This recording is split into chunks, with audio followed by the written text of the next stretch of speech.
The human body is like a big machine that is always working, making, and using different things.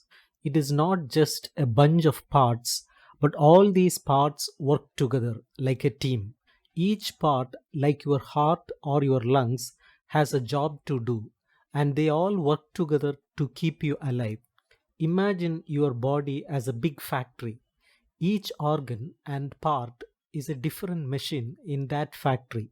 For example, if you are a mom, your breasts make milk and your mouth helps you eat and drink.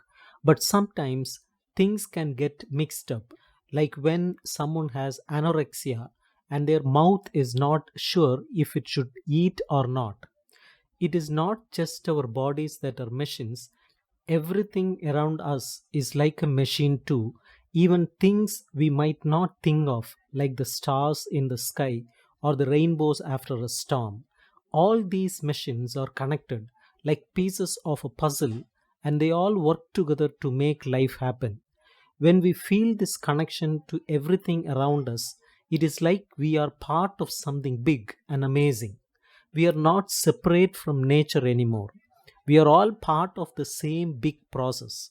Even characters in stories, like those written by Samuel Beckett, move and act like finely tuned machines, showing how everything is connected. But sometimes machines can be used in strange ways, like in the story of Oedipus. In the story of Oedipus, there is this idea of repressing desires, which means not letting yourself want things you really want. It makes you wonder if it is really necessary to do that, or if it is better to just be yourself. Another example is how our bodies are involved in things like pleasure and desire. In the story of Oedipus, there is this idea of a triangle of desire, where different parts of the body play a role in making us feel good. It is like a big circuit of pleasure where everything works together to make us happy. In the end, our bodies are just a bunch of machines working together, and so is everything else around us.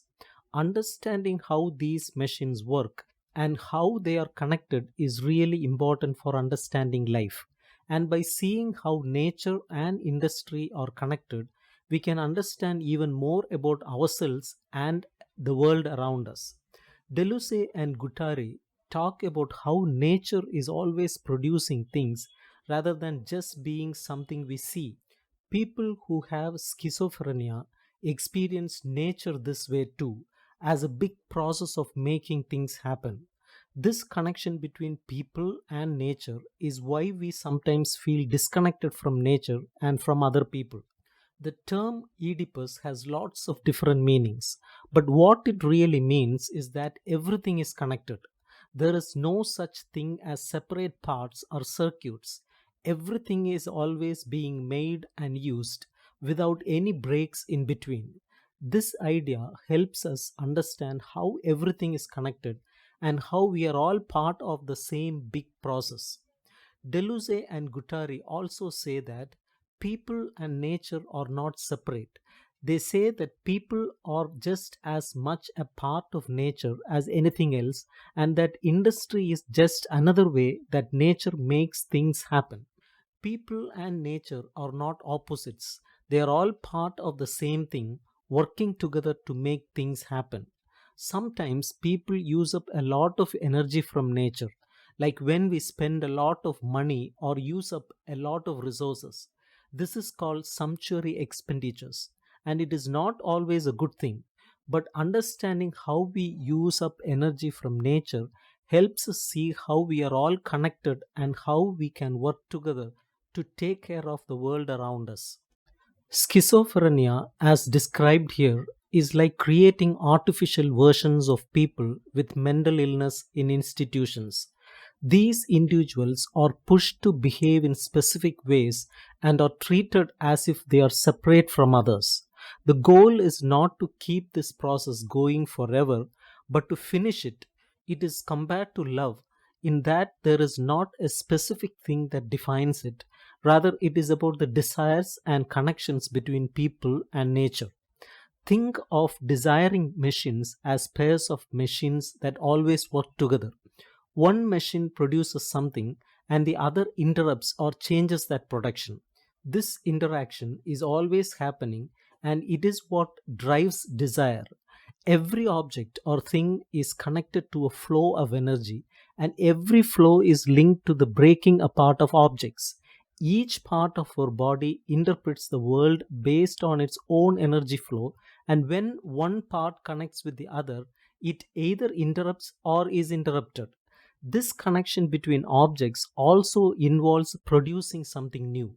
When we produce, it is always adding on to what is already there, like how every machine is connected to another. This way of understanding production is not about expressing something, but about constantly creating new things. Imagine a table made by someone with schizophrenia. It is not simple or deliberately complicated. Instead, it becomes simpler as it's made. The person making it is like a universal producer, and the essence of what they are making carries over into their next creation. The table does not have a clear end because of how it is made. This process is called bricolage, where someone uses whatever materials they have to create something new. This leads to a kind of indifference towards what is being made and how it turns out. Desiring machines shape us as organisms, but this constant production